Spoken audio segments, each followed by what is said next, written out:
안녕하세요. 상민통운과 함께하는 지배정석 시간입니다. 화물운송 종사자 자격증 문제를 같이 좀 풀어보면서 화물운송업을 준비하고 계시는 분들께 좀 도움을 드리고자 저희 상민통운이 제작하고 있는 문제풀이 영상인데요.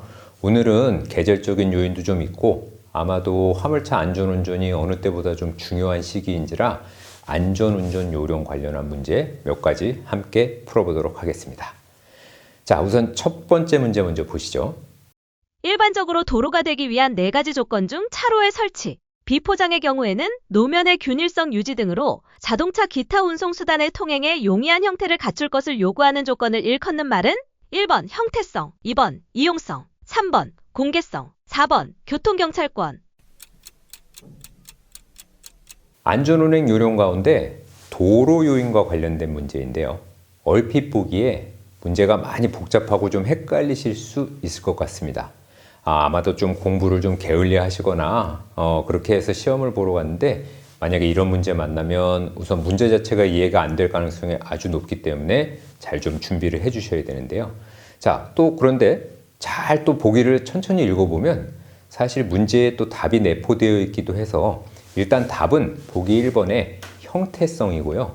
문제에 이미 통행에 용이한 형태를 갖출 것을 요구한다는 부분이 나오기 때문에 정확히 모르셔도 아마 답을 유출하실 수는 있을 것 같습니다. 자, 다른 보기들 보시면요.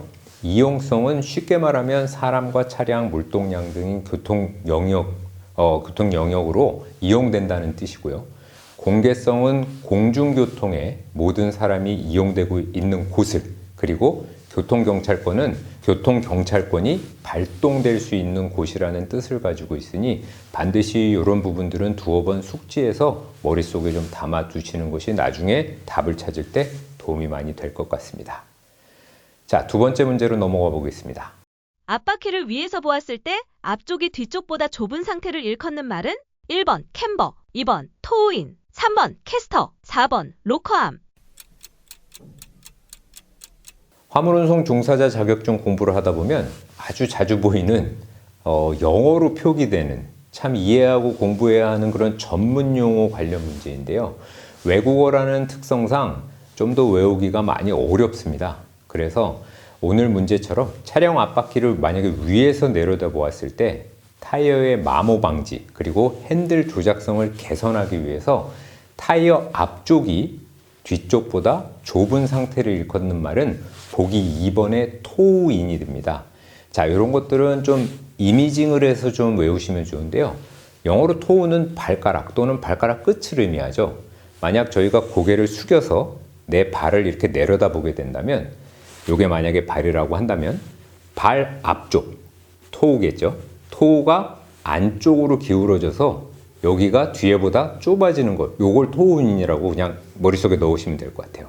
그러면 반대로 앞쪽이 이렇게 더 벌어지는 거는 토우아웃이라고 거꾸로 외우시면 되기 때문에 이렇게 하나의 어떤 이미지를 형상하셔서 외워두시고 그걸 머릿속에 넣어두시면 이런 문제가 나와도 당황하지 않으실 것 같습니다.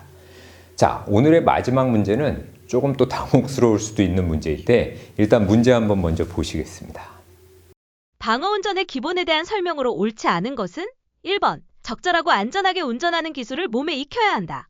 2번 교통표지판, 교통 관련 법규 등 운전에 필요한 지식을 익힌다. 3번 교통 상황에 적절하게 대응하고 이에 맞게 자신의 행동을 통제하고 조절하면서 운행하는 예측력이 필요하다. 4번 운전할 때는 자기중심적인 생각을 버리고 상대방의 입장을 생각하며 서로 양보하는 마음의 자세가 필요하다.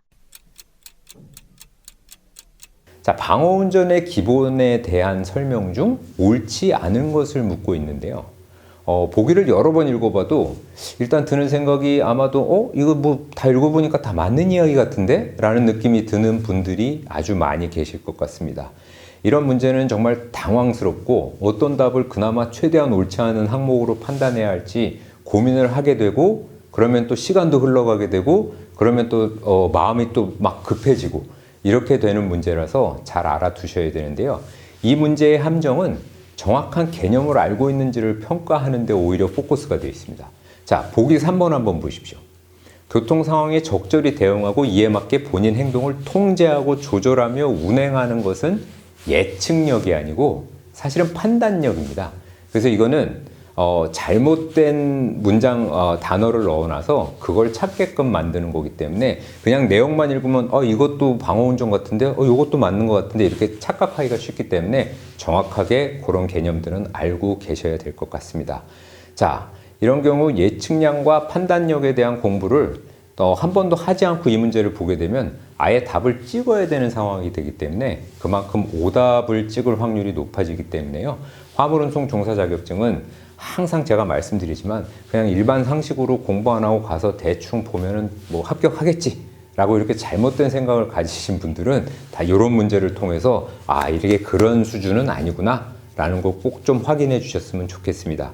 자, 뭐 나의 기본 상식이나 운전 센스 등으로 쉽게 풀 수 있는 문제가 없는 건 또 아닙니다. 그래서 나오기는 나오지만 그런 문제만 나오지는 않기 때문에 화물운송 종사자 자격증은 말 그대로 화물차를 운영하게 되는 개인의 자격이 충분한지 요걸 심사하는 것이기 때문에요. 뭐 화물차 관련 문제도 나오고 화물 물동량 관련 문제도 나오고요.